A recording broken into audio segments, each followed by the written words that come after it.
Amém? Mas, Efésios capítulo de número 4. Continuando a nossa série de Efésios.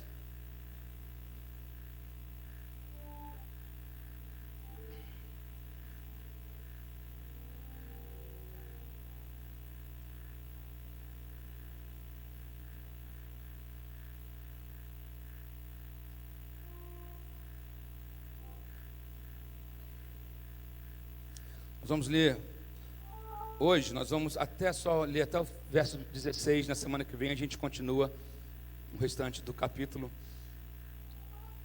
4. Rogo-vos, pois, eu, o preso do Senhor, que andeis como é digno da vocação que fostes chamados,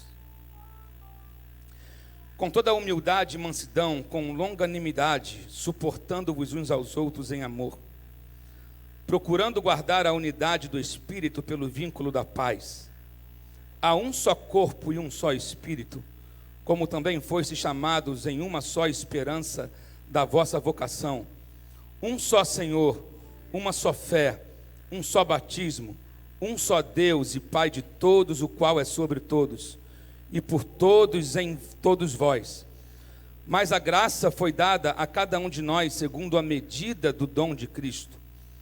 Por isso diz, subindo ao alto, levou cativo o cativeiro e deu dons aos homens. Ora, isto ele subiu, que é, senão que também antes tinha descido às partes mais baixas da terra? Aquele que desceu é também o mesmo que subiu acima de todos os céus, para cumprir todas as coisas. E ele mesmo deu uns para apóstolos e outros para profetas, e outros para evangelistas, e outros para pastores e mestres, querendo o aperfeiçoamento dos santos, para a obra do ministério, para a edificação do corpo de Cristo, até que todos cheguemos à unidade da fé e ao conhecimento do Filho de Deus, a homem perfeito, à medida da estatura completa de Cristo, para que não sejamos mais meninos inconstantes, levados em roda por todo vento de doutrina, pelo engano dos homens que com astúcia enganam fraudulosamente. Antes, seguindo a verdade, em amor, cresçamos em tudo naquele que é a cabeça, Cristo, do qual todo o corpo, bem ajustado e ligado pelo auxílio de todas as juntas, segundo a justa operação de cada parte, faz o aumento do corpo para a sua edificação em amor. Amém? Quem está acompanhando a série de Efésios aos domingos aqui? Se você perdeu alguma das mensagens, você pode conferir no YouTube. Esses dias eu falando com a minha mãe, o que você está achando da palavra da série de Efésios? Ela está uma bênção. Se um crente não entende Efésios, ele tem que repensar tudo. A carta de Efésios é um manual que foi deixada para a igreja. Como eu disse, a carta que Paulo escreveu, ela não foi somente destinada a Éfeso, mas à igreja do Senhor Jesus. Então ela é um manual para nós hoje. Tudo que você precisa saber sobre o viver o evangelho, viver em comunidade, está aqui resumido nessa carta, nesse livro de Efésios aqui. Então é bom você estudar esse livro na sua casa, porque aqui num período de 40 minutos, 50, a gente não tem tempo de falar de detalhe por detalhe, porém é uma carta muito rica. E nós, nesses 3 primeiros capítulos que nós estudamos até aqui, Paulo, ele desenvolve para os seus leitores o propósito eterno de Deus na história, através da redenção, a obra redentora de Cristo na cruz do Calvário, o que aquilo representou, o que significou aquilo, e que ele foi ressurreto dentre os mortos. Então Paulo vem explanando sobre isso, e ele vem falar sobre essa nova, como John Stott disse, essa nova sociedade que nasce a partir da cruz, quando ele junta gentio e judeu, e aí ele forma um único povo. De dois ele faz um, através da obra redentora da cruz do Calvário. Ele pegou aqueles que todo mundo desprezavam e pegou aqueles que se achavam os caras, que tinham direito a tudo. E ele pega desses dois povos, ele faz um povo, e aí nasce esse povo esquisito, chamado nova criatura, ou uma nova sociedade criada por Deus. Por que povo esquisito? Porque antes você não tinha conhecimento dos seus erros, e a partir do momento que você recebe a Cristo, você recebe a consciência de Cristo, e aí você é despertado para coisas que você fazia antes, que você entende que não eram corretas, e que agora te leva a viver um novo patamar de vida. Então, a nova criatura é aquela que consegue discernir o que é pecado e o que não é. Amém?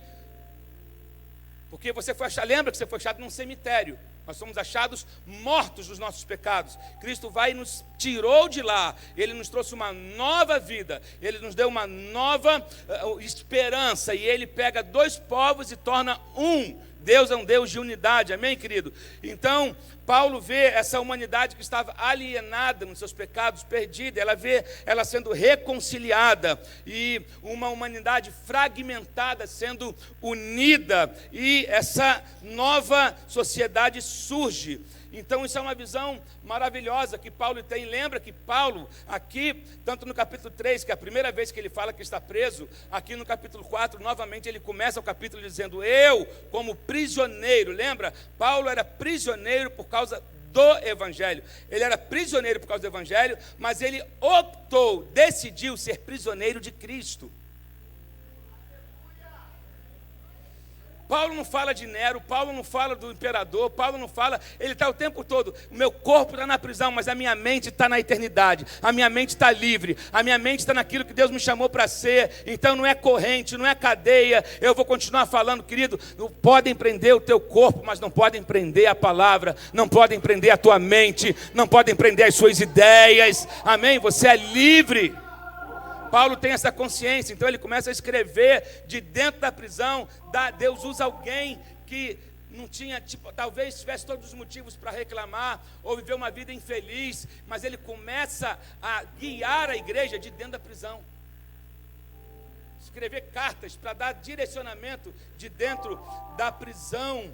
Então isso aqui é fantástico, e normalmente Deus, ele usa pessoas, ele usa você. Ele usa você para fazer coisas que você não poderia fazer por si mesmo. Deus é o Deus dos improváveis. Normalmente Ele pega pessoas que não teriam condições. Deus frequentemente chama você para fazer coisas que você não poderia fazer. Ou seja, Ele chama Pedro para andar sobre as águas. Pedro por ele mesmo não poderia, mas pelo poder de Jesus ele podia. Ele chama Lázaro para sair do túmulo. Lázaro por si só não poderia ressuscitar, mas ele dá um comando e diz: Lázaro, vem para fora, e Lázaro ressuscita. Deus te dá um comando não baseado na sua capacidade, mas baseado em quem Ele é, porque sobre a palavra dEle, tudo muda na tua vida. Ele olha para você, você se sente um nada, Deus chega e fala: uau, eu sei o que eu posso fazer. O que você precisa é obedecer o comando. Amém? Obedecer o comando. Então Deus faz isso com a gente. Ele, quando nós andamos nele, Ele transmite para nós a capacidade que Ele tem. Você não entendeu isso? Quando eu ando nele, Deus me dá comandos. E aí por conta, não é que eu tenho capacidade, é a capacidade que vem dele. Me faz fazer coisas que eu jamais me imaginaria fazendo. Você já consegue olhar para a sua vida? Já se viu fazendo coisas que você sabe que pelo teu próprio esforço e condição você não teria condições de fazer? Não, acho que você não entendeu. Me dá uma nota qualquer aí, só para o povo acordar.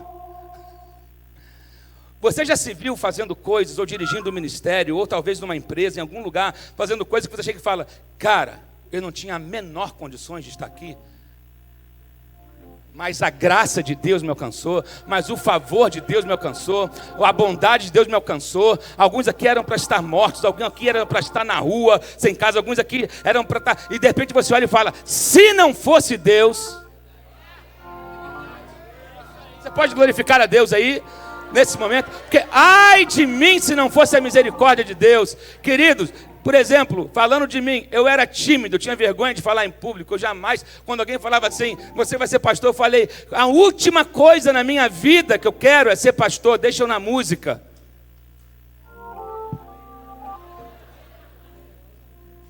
É tão mais fácil ficar aqui, né? Ah, coisa boa, tem ninguém falando, tem ninguém perguntando, você fica ali, posição confortável, mas de repente Deus enxerga o que a gente não enxerga, Ele vai lá, é você mesmo que está fugindo. Ei, Deus está pegando fujões aqui hoje, tem gente tentando fugir do chamado e dando desculpa para Deus. Eu quero que você entenda o seguinte, Deus não aceita mais suas desculpas.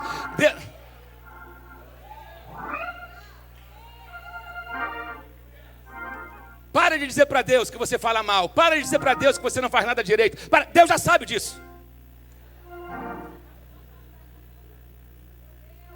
Ah, Moisés chega, eu sou gago, eu sou isso. Sim, Moisés, eu sei que nem você, eu sei que tu é gago, eu sei que tu tem CC, eu sei que tu fala mal, eu sei, mas ó, tem Arão que vai te ajudar, tem alguém, eu sei das... olha só, eu não estou preocupado com o que falta. As pessoas olhavam para Paulo e diziam, Paulo é o cerol dos crentes, jamais esse homem pode ser usado por Deus. Aí Deus chega e fala, 1ª, 2ª Tessalonicenses, 1ª, 2ª Coríntios, a carta para Efésios, Filipenses, ele enxerga o que ninguém enxerga. E o evangelho chegou a gente por um cara improvável. Só os improváveis aqui deem glória a Deus.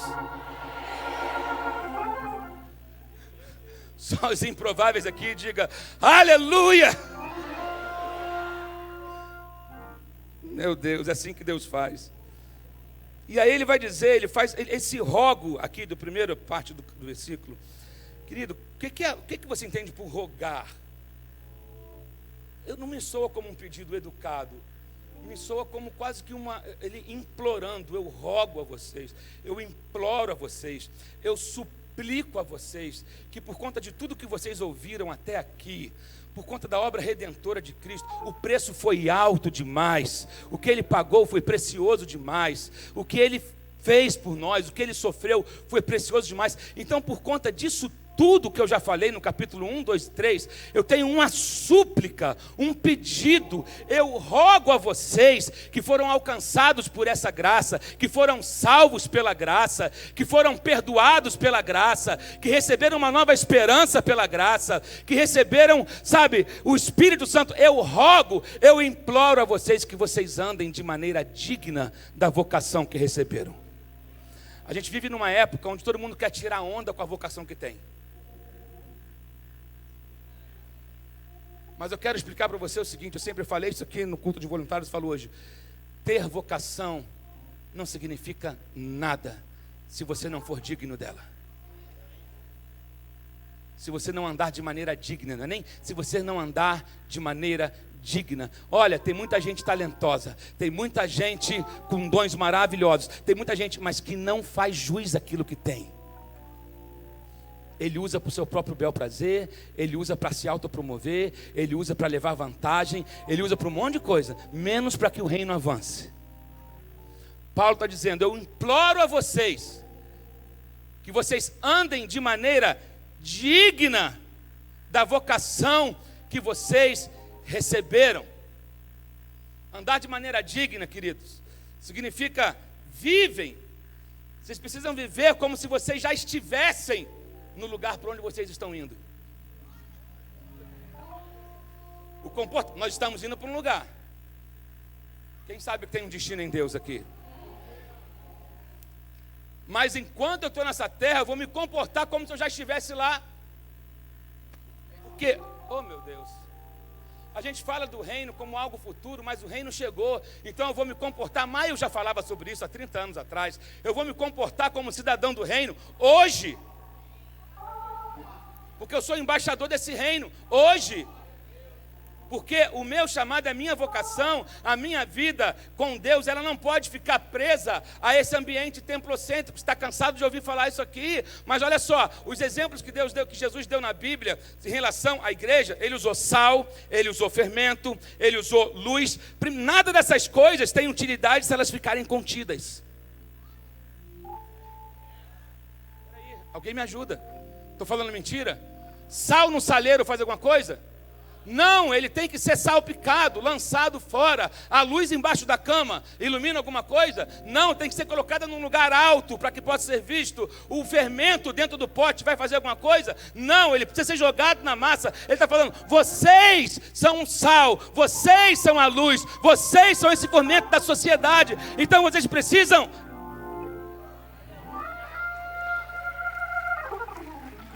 sair dessa questão do crente domingueiro, do só lembra que ele pega a roupa de crente no domingo, vem para a igreja, bota a Bíblia embaixo do braço e termina aqui. Parece que ele incorpora um outro personagem.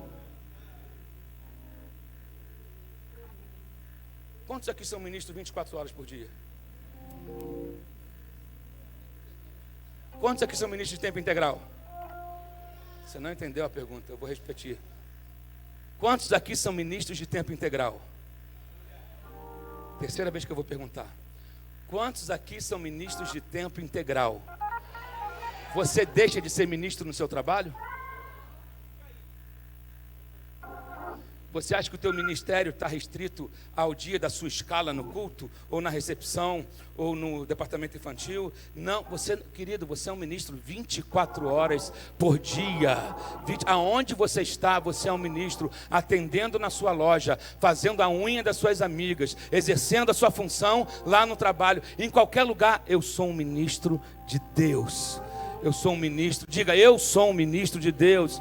Eu sou um ministro de Deus. Aonde você passar, você é um ministro de Deus. Então, ande digno dessa vocação. Ande como alguém que está, querido, representando um reino. Quando um embaixador chega num lugar, ele está representando aquele país. É ou não é verdade? Você entra na embaixada, por exemplo, dos Estados Unidos para tirar um visto.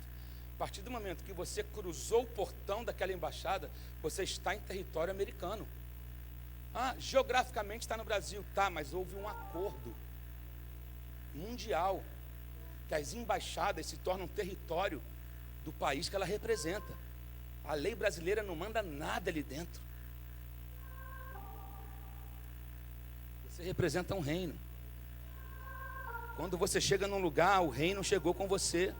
Você representa para você que é o quê? Implantar os padrões daquele lugar, da sua... Oh, meu Deus. Você representa uma nação. Você representa uma família. Lembra que a nossa família, na terra e no céu, há uma família. Você quando chega, você não chega sozinho. Tem uma família que chegou com você, invisível, mas real. Tem uma família de anjos que chegou com você. Aonde você chega, você não chega sozinho. Você nunca ora sozinho. Você nunca adora sozinho. Você nunca... Oh, meu Deus, alguém me ajuda aqui. Chega com você. Você nunca está sozinho. Então ele está dizendo, ande digno dessa vocação, porque você representa alguém, você representa um reino. Você não representa um partido. Você representa um reino. E aí ele vai dizer, digno da vocação que foste chamado. Gente, tá 11h30, eu vou ter que ir, Jesus. Com toda humildade e mansidão. Como que eu devo andar? Aqui está dizendo, é um manual, gente. Lembra que eu falei aqui, semana passada, do manual? Quem lembra? Pouca gente lembra, gente. A gente tem que anotar as coisas. Né? Que eu estava nos Estados Unidos semana retrasada e um técnico, um engenheiro de áudio muito conhecido, chegou um equipamento novo, né? O cara era um bambambam, ganhadores de vários prêmios internacionais. Quando chegou o equipamento, né? A primeira coisa que ele fez foi abrir a caixa e pegar o manual para ler sobre aquele equipamento. Nós aqui no Brasil não temos essa cultura. A gente pega, bota na tomada, sai apertando tudo que é botão. Aí quebra, aí fala, deixa eu ver o que diz o manual. Aqui é o nosso manual. Antes de você sair para a vida, abra o manual. Antes de você entrar num casamento, abra o manual. Antes de você abrir um negócio, abra o manual. Antes de você viver um ministério ou entrar para o ministério, abra o manual. Está tudo aqui. Isso aqui é o manual que foi nos dado. Se a gente seguir isso aqui, está tudo certo. Até para enfrentar o dia mal, você sabe o que o manual diz. Ele vai dizendo aqui, como é que eu posso andar? Como é que é essa dignidade? Ele vai dizer, primeira coisa aqui, humildade e mansidão. Quanto maior o chamado, mais humilde você deve ser. Quanto mais talentoso você for, mais humilde você deve ser. Sabe por quê? Porque não é sobre nós. Não é sobre você. É sobre aquele que te chamou. É sobre aquele que te criou. Não é sobre nós. Não é nada sobre nós. A humildade, Paulo usa o termo humildade aqui porque a humildade naquela época era muito desprezada. Humildade era tido como alguém que se tornava capacho, que era, sabe, que era alguém que abaixava a cabeça para tudo aqui. Não é isso não. A palavra que Paulo emprega aqui significa humildade de mente. Humildade da mente, é o reconhecimento da dignidade e do valor de outras pessoas. É a mesma mentalidade que havia em Cristo, que o levou a esvaziar-se de si mesmo. Embora sendo Deus, não tomou por usurpação ser igual a Deus, mas antes esvaziou-se a si mesmo. É dessa humildade que ele está falando, é saber que não é nada sobre mim, é tudo sobre Ele. Eu vou me esvaziar, eu não vou ficar tirando onda com os meus títulos, porque não é o meu título que faz alguma coisa, não é a minha formação que faz alguma coisa, sabe? É reconhecer que eu sou dependente dEle, não é ficar empinando o nariz para o meu irmão, mas antes é me tornar servo do meu irmão. Amém, queridos? Sabe? É o esvaziar de si mesmo, é ter uma opinião humilde de si mesmo, é um senso profundo de insignificância, de saber que não é nada sobre mim. Eu estou num corpo corruptível, qualquer momento eu posso deixar de existir, mas eu sirvo a um Deus que é eterno, sabe? Não é nada sobre mim, é uma submissão de mente, meu Deus. E aí ele fala sobre a mansidão também, que era muito aplaudida por Aristóteles, porque odiava os extremos e amava o compromisso ideal. Via na mansidão a qualidade da moderação. É o meio termo entre ser irado demais e nunca ficar irado de modo algum. Assim, só para você entender, a mansidão não é sinônimo de fraqueza. Pelo contrário, é a suavidade dos fortes, cuja força está sob o controle. Uau! Eu vou repetir isso aqui. John Stott disse isso. A mansidão não é sinônimo de fraqueza. Pelo contrário, é a suavidade dos fortes, cuja força está sob controle. É a qualidade de uma pessoa que é forte, mas mesmo assim, sabe, ela serve a outras pessoas. A meiguice é a ausência de disposição para asseverar direitos pessoais, seja na presença de Deus, seja na dos homens. É especialmente apropriado em pastores, que também devem usar a sua autoridade somente num espírito de mansidão. Autoridade não tem a ver com autoritarismo. A autoridade precisa ser exercida em amor. Amém, queridos? E aí é interessante porque a humildade e mansidão é um casamento perfeito. Humildade e mansidão. O homem manso, ele pensa bem pouco nas suas reivindicações pessoais, assim como o homem humilde pensa bem pouco nos seus méritos pessoais. E essas duas virtudes foram achadas juntas em perfeito equilíbrio no caráter de Jesus Cristo, quando ele disse: aprendei de mim, que sou manso e humilde de coração.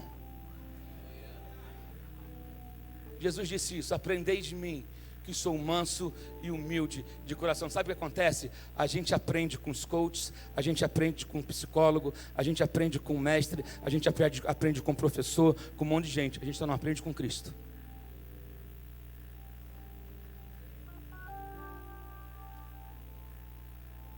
Aprendei de mim. Estou falando que você não tem que estudar não, irmão. Estou falando que é a ordem de prioridade. Você lê tanto livro, mas não lê a Bíblia. Você lê tanta coisa. Eu vejo tanta gente postando tantas frases de efeito, bonita, de que fulano disse, Beltrano disse, tudo disse. E a Bíblia disse tudo.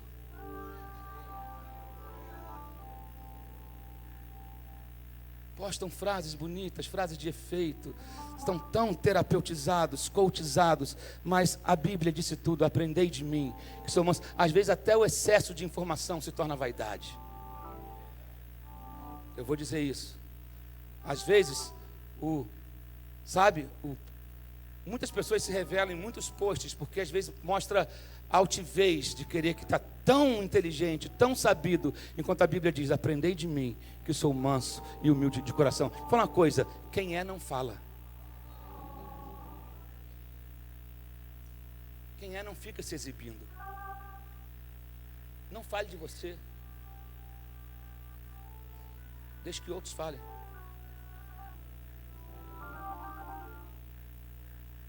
Cuidado também com pessoas que chegam só perto de você para falar de outras pessoas. Tem uma famosa frase que diz: quando Pedro fala de Paulo, eu sei mais de Pedro do que de Paulo. Boa essa. Vou repetir. Quando Pedro fala de Paulo, eu sei mais de Pedro do que de Paulo. Quando alguém gosta de ficar falando mal do outro, na verdade revela o caráter dela e não do outro.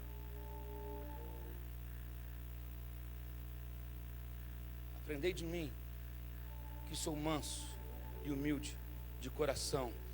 Aí no verso 3 ele vai dizer: procurando guardar a unidade do Espírito pelo vínculo da paz. Cumprir o nosso chamado está totalmente ligado à nossa lealdade um ao outro. Eu quero que você entenda uma coisa: a unidade custa muito. Para se ter unidade, nós temos que lutar por isso. Tem gente que desiste no meio do caminho. Tem gente que é bom de discurso, que é bom de falar, mas na hora de viver, no primeiro incômodo, ele é o primeiro a sair, é o primeiro a abandonar. Eu quero dizer que a unidade, ele não disse que seria fácil. Tanto é que ele está dizendo: eu rogo a vocês, porque vocês, agora abrindo um pouco, serão tentados de todas as maneiras de viver. Eu não estou falando aqui, querido, de divisão, no sentido de... Existem várias igrejas hoje, eu não estou dizendo que isso está errado. A igreja tem a ver com a linha teológica que a pessoa segue. A igreja tem a ver com o tipo de culto que a pessoa gosta. Tem gente que gosta de um culto mais com a liturgia mais sacra, mais moderada, só com piano e com órgão. Tem outros que gostam, né, de um rock and roll pesado. E que tem isso, e não estou dizendo que ninguém está certo, está errado. Para isso existem essas diferenças, né, de tipos de culto, e algumas pessoas se adequam em uns lugares e outras em outros. Não é desse tipo de divisão que Paulo está falando, não. Ele está falando sobre para mantermos a unidade na fé, a unidade um com o outro, a unidade, que a base é Cristo, sabe? Ele fala sobre o espírito da unidade, porque tudo vai colaborar para a gente ir de contra isso.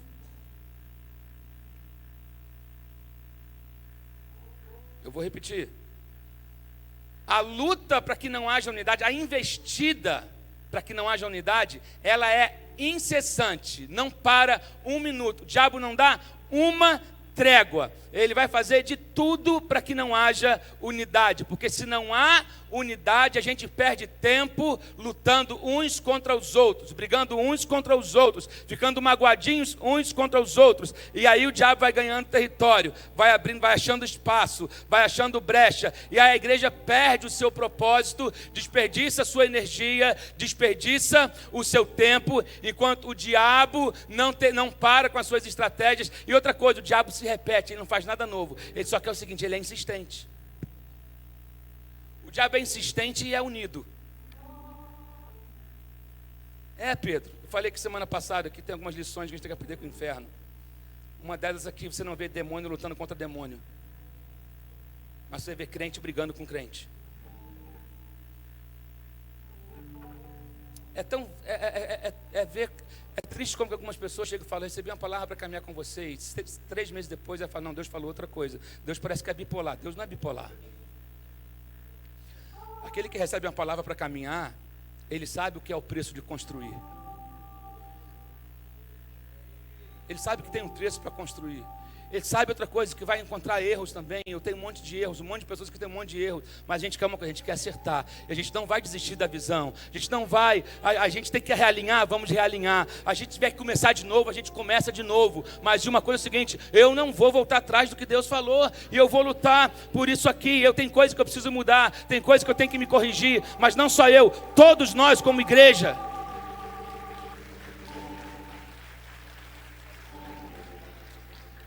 Tem pessoas que às vezes, eu recebi uma mensagem há pouco tempo de um irmão que saiu da igreja, e uma mensagem muito grande, falando de todos os defeitos da igreja.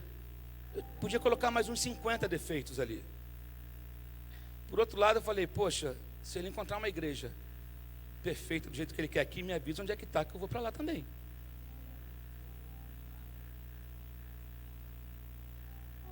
Construir leva tempo.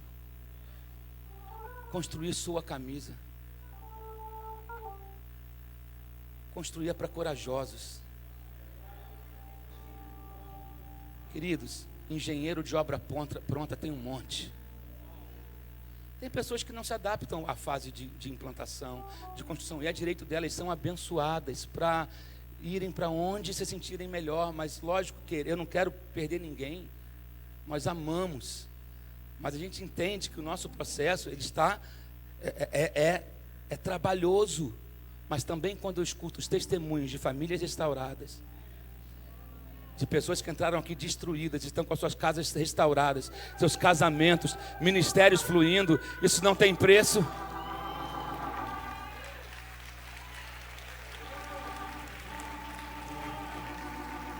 Isso não tem preço.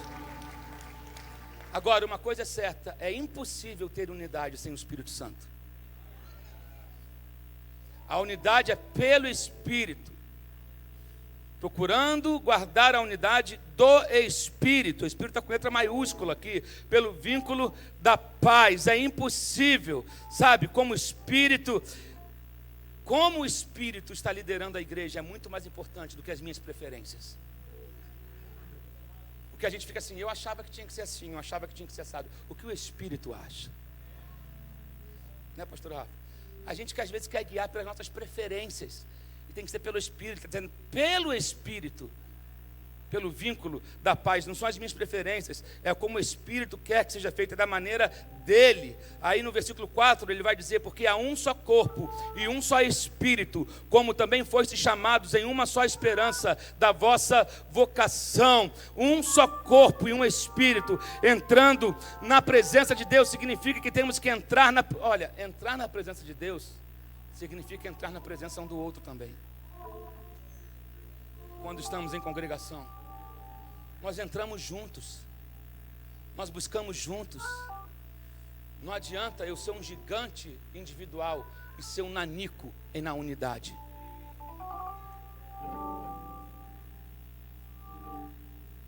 Coronel, numa guerra, se o exército dividir, o que acontece?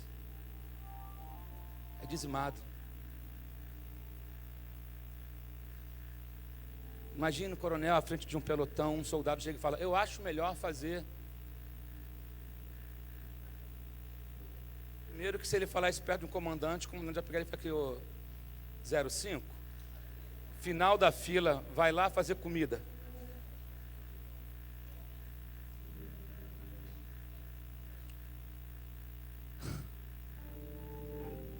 Eu imagino se Moisés fosse ouvir a opinião do povo saindo do Egito.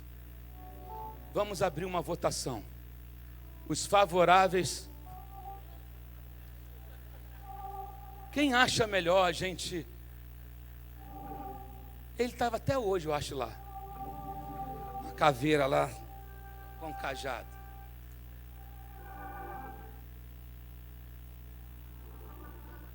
Não, queridos.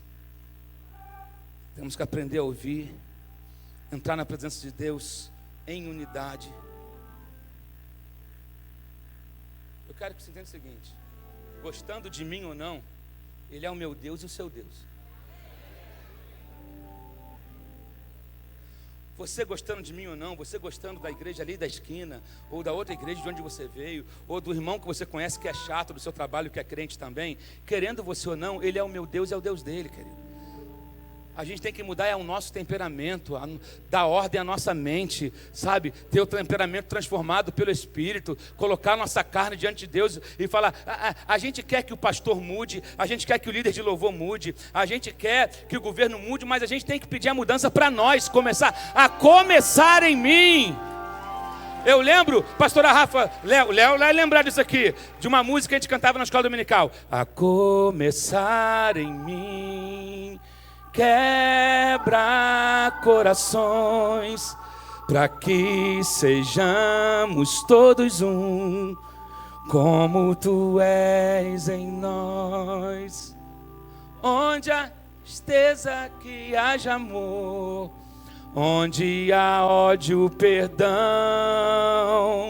para que teu corpo cresça assim, rumo à perfeição. Mais uma vez. A começar em mim, quebra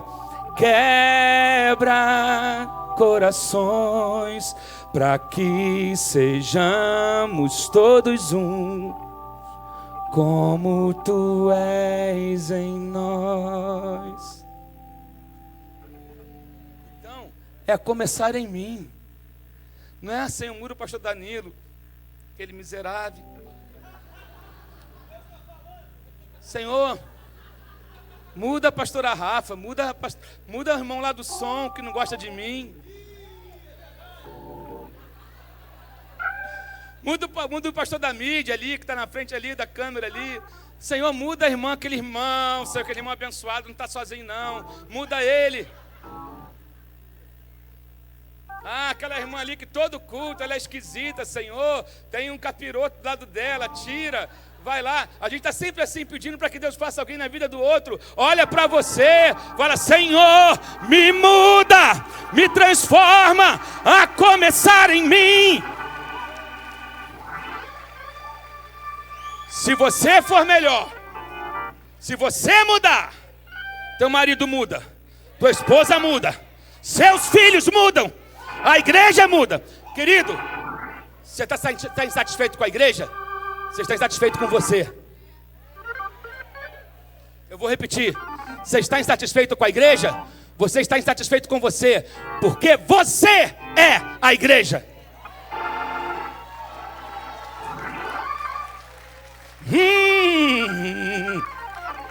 Meu Deus! A unidade é uma unidade dinâmica. Agora, ter a unidade é necessário buscar a Deus para manter a unidade, porque nós seremos atacados na unidade. Atacados na unidade, sempre seremos atacados na unidade. Eu sempre digo, o diabo não está preocupado com a quantidade de igreja. É o seguinte, pode abrir quantas igrejas quiserem, pode batizar quantos quiserem, só não deixe eles se juntarem para orar, só não deixe eles se juntarem para evangelizar, só não deixe eles entretidos nos seus entretenimentos, nas suas congressos, nas suas festas, desde que eles não se unam. Essa é a estratégia do diabo. A reunião no inferno. Eles estão crescendo demais. Não, eles estão crescendo, mas não estão unidos. Não preocupa não com esse crescimento aí. É que está na moda ser gospel. Oh meu Deus, dá cá calor.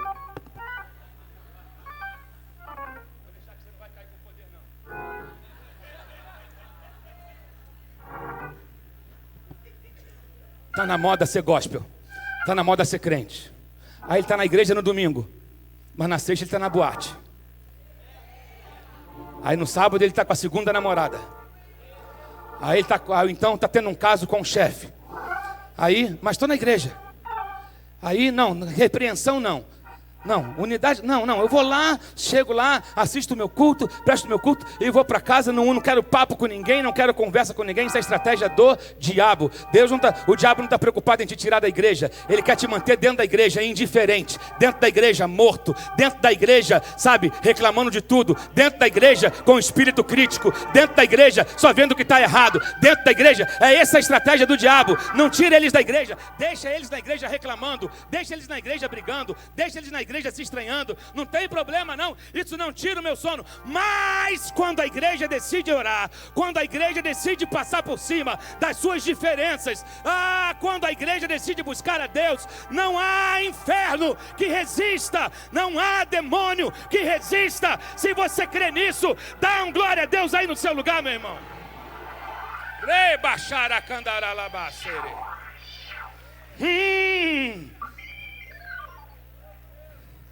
Aí ele fala no verso 7: mas a graça foi dada a cada um de nós, segundo a medida de Cristo. Mas a graça, o que é graça? É a influência divina no coração do homem. É a influência divina no coração. Só que ela reflete nas nossas atitudes. Não adianta eu recebi a graça, mas eu preciso manifestar a graça. Eu preciso agir como alguém que recebeu essa graça. Eu preciso agir como um nascido de novo. Se você diz que recebeu a graça, mas as suas atitudes são do velho homem, é de como você era antes de conhecer a Jesus, alguma coisa aconteceu, menos conversão. Pode ter acontecido uma emoção. Tem gente que confunde emoção com conversão. Emoção não transforma ninguém. Tem gente que confunde conhecimento com conversão. Conhecimento não transforma ninguém. Transforma é conversão, é uma vida entregue, é ter consciência de que eu não merecia, mas a graça dele me chamou para viver em novidade de vida, sabe? Já não vivo eu, mas Cristo vive em mim, e a vida que vivo hoje, vivo-a pela fé no Filho de Deus. Se alguém está comigo, dá uma glória a Deus aí nessa manhã. Jesus, eu tenho que terminar, estou na introdução. Versículo 8: por isso diz, subindo ao alto, levou cativo o cativeiro. Sabe, no Antigo Testamento, muitos foram mantidos cativos pela sepultura, mas na igreja do Novo Testamento não. Jesus foi lá, ele arrancou, ele pegou, levou cativo o cativeiro, pegou a chave do inferno e da morte. Querido, Jesus entrou no próprio inferno para que você não precisasse entrar lá. Jesus entrou no inferno para você não ter que entrar lá. Eu vou repetir, Jesus entrou no inferno para você não ter que entrar lá. Ele foi lá, pegou a chave, falou: esse lugar não é para os meus filhos, esse lugar não é para os nascidos de novo, esse lugar não é. Eu vou aqui, vou pegar essa chave. Oh meu Deus, onde está a morte, a sua vitória? Cristo venceu a morte, ele derrotou o principado e potestade, ele morreu a nossa morte, para que nós não precisássemos morrer, para que nós pudéssemos viver a sua vida. Meu Deus. Então, ele capacitou a igreja. Verso 11. E ele mesmo deu uns para apóstolos, e outros para profetas, e outros para evangelistas, e outros para pastores e doutores. Nós vemos aqui 5 ministérios de liderança. Deixa eu falar uma coisa. Uma coisa são dons ministeriais, e outra coisa são dons espirituais. Amém? A uns ele deu para apóstolos, a outros para profetas, a outros para evangelistas, a outros para pastores e mestres. Isso ele deu para a capacitação dos santos. Deixa eu ver, um pastor não pastoreia uma igreja sozinha. Quantos aqui são santos?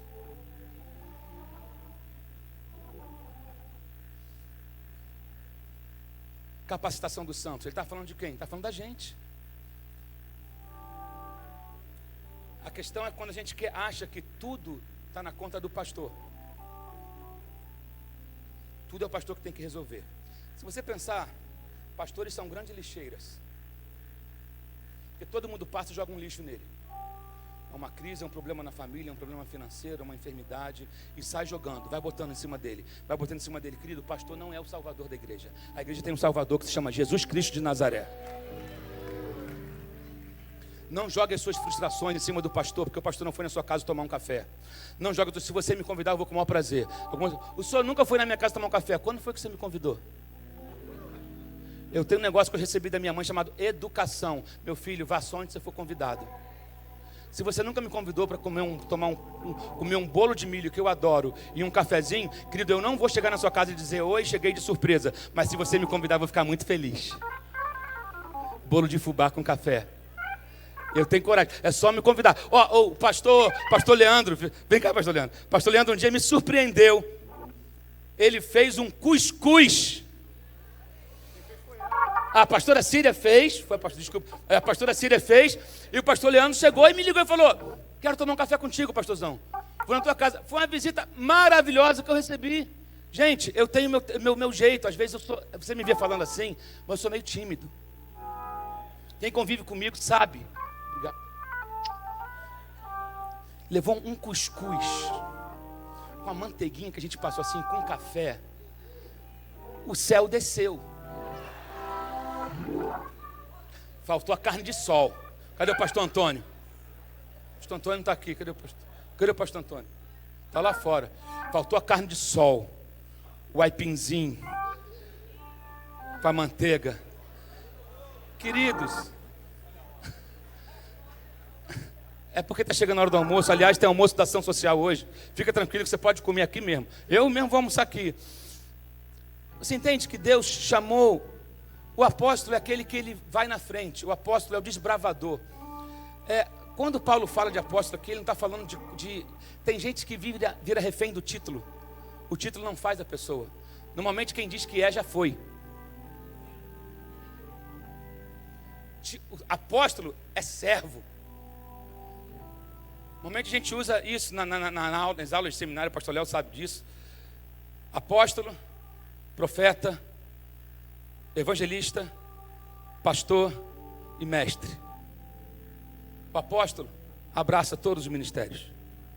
O apóstolo, ele é o profeta quando não tem, ele é o evangelista quando não tem, ele é o pastor quando não tem, ele é o mestre quando não tem. Mas normalmente o apóstolo é aquele que desbrava, é aquele que vai na frente, é aquele que começa a congregação, é aquele que vai, e aí ele vai formando gente, e aí vão surgindo profetas, e aí vão surgindo evangelistas, e aí vão surgindo pastores, e aí você dentro disso, quando a gente fala que nós somos uma igreja ministerial, nós somos a igreja baseada nos 5 ministérios.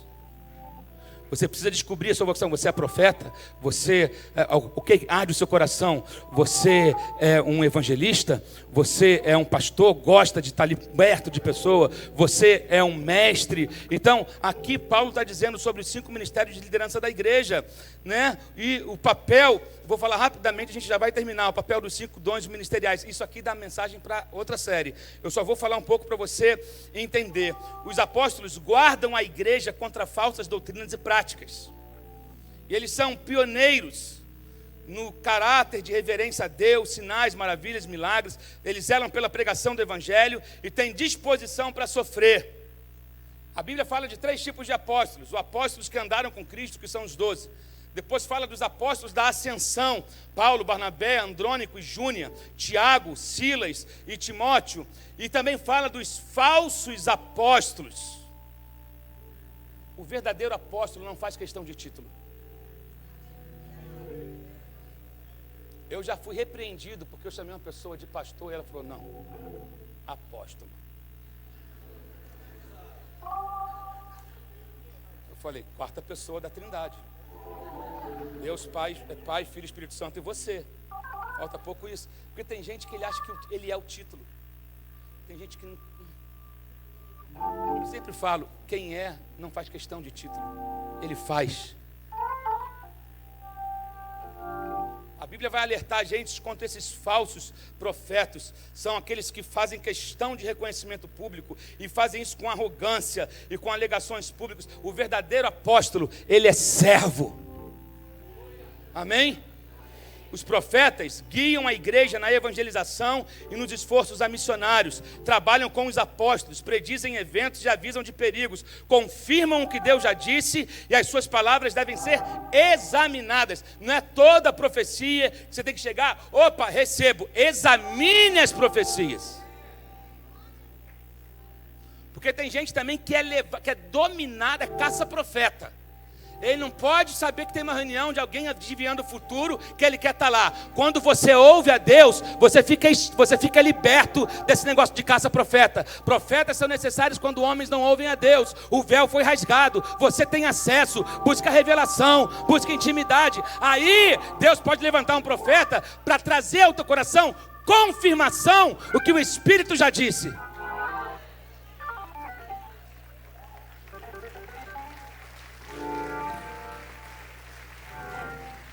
Já vi pessoas que perguntaram: lá na tua igreja tem um manto? Dá vontade de dar uma bibliada e falar: tá aqui o rolo. Olha o manto aqui, ó. Quer um manto? Pega o rolo. Quer revelação? Pega o rolo. Pega a palavra. Mas tem gente que quer terceirizar a profecia, e normalmente ele só quer ouvir profecia no que diz respeito à prosperidade, a promoção no trabalho. Se for tipo assim: larga a mulher que você está que não é tua, aí não foi de Deus.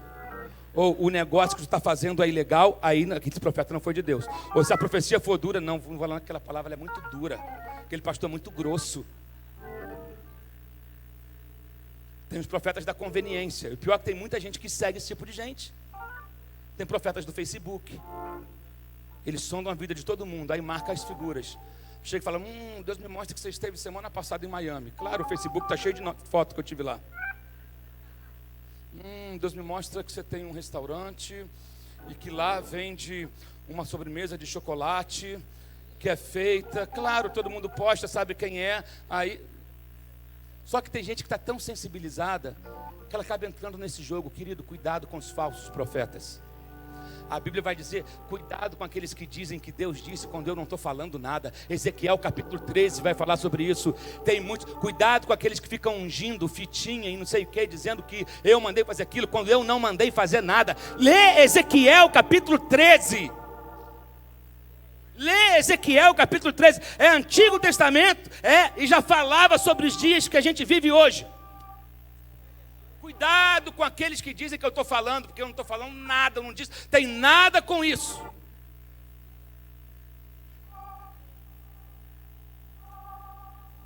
O evangelista ganha os incrédulos através da pregação da palavra. Gente, tem gente que é evangelista nato. O cara vai comprar o pão, começa a pregar para o cara se converte comprando pão. O cara vai abastecer o carro, para o carro, começa a desenrolar com o fretista, dá uma palavra e o cara se converte. É o dom evangelista. O evangelista não consegue ficar quieto. Onde ele passa, ele vai falar de Jesus para alguém. Onde ele passa, ele viaja, ele é acompanhado de curas, ele expulsa demônios, espíritos malignos, ele opera milagres, ele abrange cidades, ele evangeliza no tete a tete, evangelismo pessoal, e ele prepara os crentes. Evangelista, querido, evangelista. Eu sempre falo, tem gente fazendo questão de púlpito quando Deus deu o mundo para ele ganhar. Deus te deu o mundo. O lugar onde você trabalha é a sua igreja, é o seu púlpito. Começa a falar. Você está pedindo para Deus: você me dá um ministério. Você fala: cara, eu só estou esperando você abrir a boca. Na hora que você abrir a boca, eu vou encher. Agora que você abrir a boca, eu vou te usar. Aí fala dos pastores. Os pastores dão crescimento aos crentes, até que alcancem a maturidade espiritual. Você não tem que ficar bebezinho a vida toda,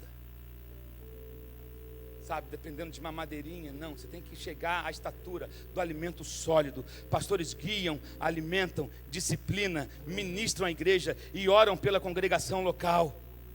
Os mestres fundamentam os crentes na rocha sólida, que é Cristo Jesus. E eles são capacitados pelo Espírito Santo a ajudarem a outras pessoas a compreenderem a palavra e os planos de Deus. Amém? Eu já vou terminar, queridos. Eu preciso chegar aqui até um ponto aqui. Você está comigo? Dá para ficar mais 10 minutos? Só hoje.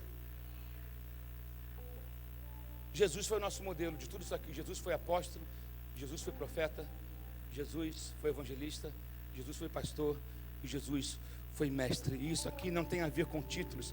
A descrição de tarefas não tem a ver com títulos.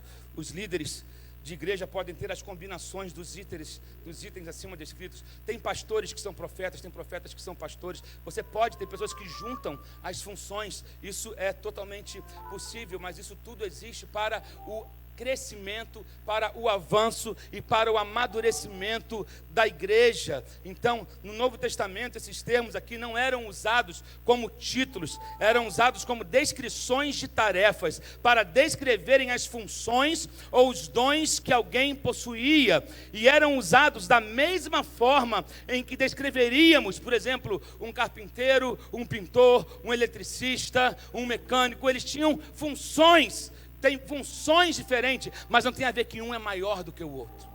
Até porque Jesus nos igualou. Todos nós somos reis e sacerdotes.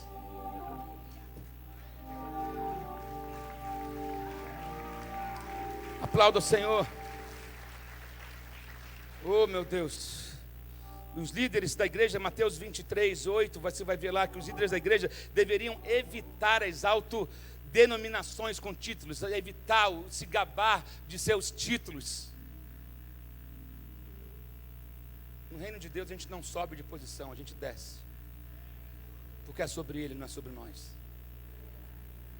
Amém? Os títulos existem para que haja uma ordem, para que as tarefas sejam esclarecidas, estabelecidas, mas não significa questão de superioridade, ou de eu me sentir mais porque eu tenho título A ou B. Uma vez eu também fui na igreja, eu lembro que eu fui tocar numa igreja na época com 4x1, e um irmão, me apresentaram um irmão: oi, pai do seu irmão, não sei o que tal. Ele falou: não, diácono fulano de tal. Tem gente que ama o título mais do que ama Deus.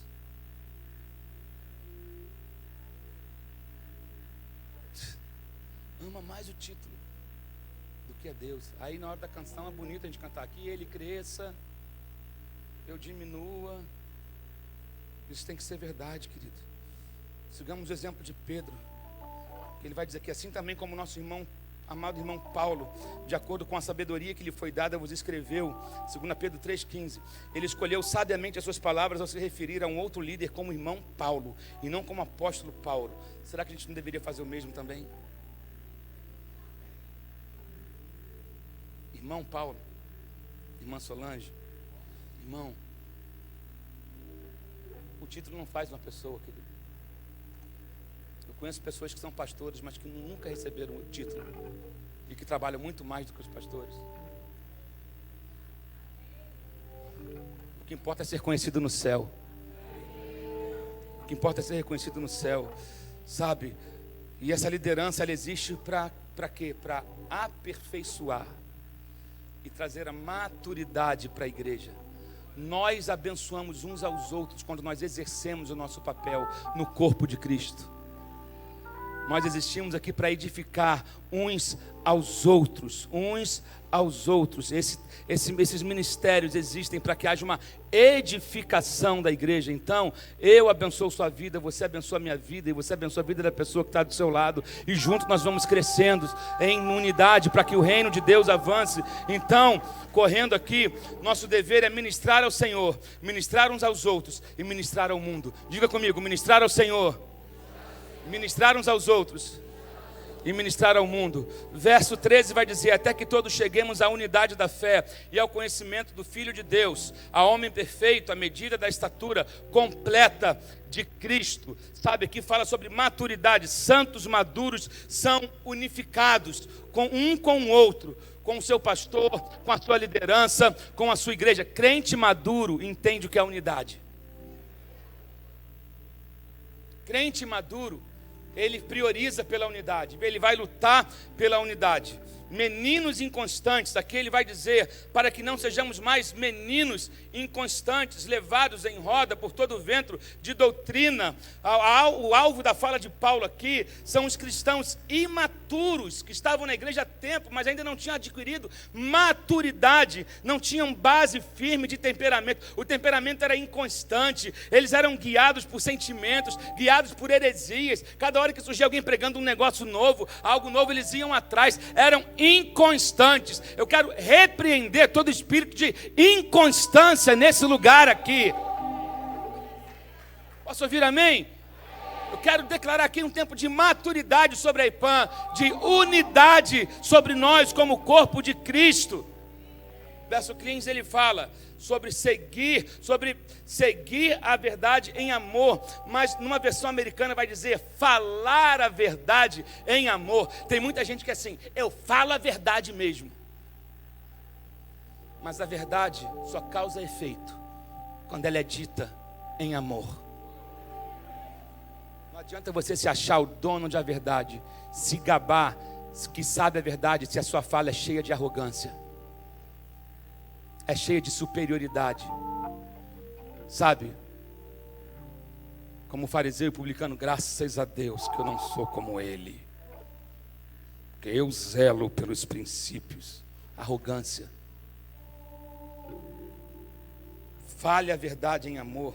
Falar a verdade exige ousadia, e falar em amor exige bondade, e ambas têm que caminhar juntas, a ousadia e a bondade. Verso 16 ele vai falar sobre estar. Verso 15, antes, seguindo a verdade em amor, cresçamos em tudo naquele que é o cabeça, Cristo. Oh meu Deus. Aí no verso 16 ele fala do qual todo o corpo bem ajustado e ligado pelo auxílio de todas as juntas, todo o corpo bem ajustado e ligado pelo auxílio de todas as juntas, segundo a justa operação de cada parte, faz o aumento do corpo para a sua edificação em amor. Quando ele fala aqui de todo o corpo, toda parte bem ajustada, sabe? Quando um corpo está desajustado, quando um membro do corpo está desajustado, todo o corpo sente. Se teu pé machuca, tu anda mancando. Se teu dente está doendo, você fica falando não sei o que, todo o corpo sente. Se a cabeça dói, se o estômago está ruim, tudo mexe com o teu corpo. O corpo precisa estar bem ajustado. Vai ficando em pé no seu lugar. Aí ele vai falar para a sua edificação em amor. Presta atenção aqui, não terminei ainda, só pedi para você ficar de pé. Esse termo edificação em amor, ou edificar em amor, é um termo construtivo, que significa renovar. Nós precisamos ser renovados nisso aqui, todos os dias. Eu preciso escolher a unidade, todos os dias. Eu preciso trazer à memória o que Cristo fez por mim, todos os dias. Eu preciso decidir deixar de ser inconstante, todos os dias. Eu preciso filtrar as informações, as vozes que têm chegado até os meus ouvidos. Querido, uma laranja podre, ela apodrece todo o cesto.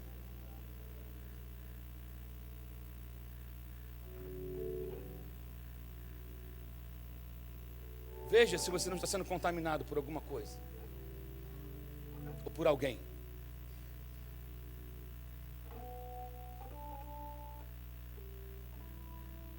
Veja isso. Interessante que o corpo humano ele é tão inteligente que quando tem algo estranho acontecendo, o corpo cria suas próprias defesas. Não é verdade? O corpo ele tenta se defender quando ele detecta um corpo estranho. Automaticamente ele resiste. Nós como corpo temos que resistir a tudo aquilo que é estranho a nós. Oh meu Deus, alguém está entendendo aqui?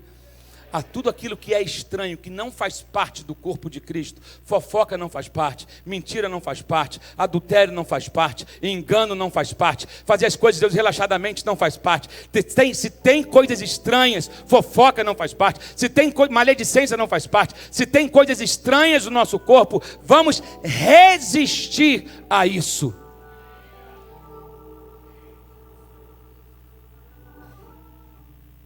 E aqui eu termino com essa frase. Para você ser leal ao que você foi chamado para ser, você vai ter que ser desleal com o seu passado ou com a sua história, para que ela não se repita.